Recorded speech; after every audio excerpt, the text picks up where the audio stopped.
Il lavoro che viene presentato oggi è un lavoro molto particolare, in quanto racchiude testimonianze, o meglio un dialogo tra parlanti cimbri, gli ultimi rimasti ancora sulle montagne del Veronese, a Giazza, e quindi è un documento che ha un grande valore anche di testimonianza storica che mi auguro possa rappresentare al meglio una cultura che ha segnato per molti centinaia d'anni un po' tutto il mondo delle prealpi veronesi, vicentine e anche trentine. La nostra terra è una terra particolare, ricca non solo di toponimi, di linguaggi particolari del tedesco del 1300-1200, tenendo conto che in Lessinia è arrivata questa popolazione di là delle Alpi e questa, diciamo, colonizzazione del territorio è stata favorita dagli Scaligeri. Gli Scaligeri concedevano a questi bavaresi, tirolesi, la possibilità di insediarsi nelle Lessinie, di costruirsi dei masi e soprattutto di disboscare.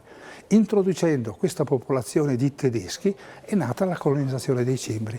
È stato un tuffo nel passato, è come parlare di sapori buoni, di tempi antichi, di odori persi. C'è una cultura immensa dietro la lingua cimbra che si sviluppa in posti straordinari. Abbiamo cercato di tenere questo documentario il più aderente alla lingua cimbra perché diventi un ricordo e diventi praticamente forse tra virgolette, un testimone e un testamento di un'epoca che fu. Nazista, questo.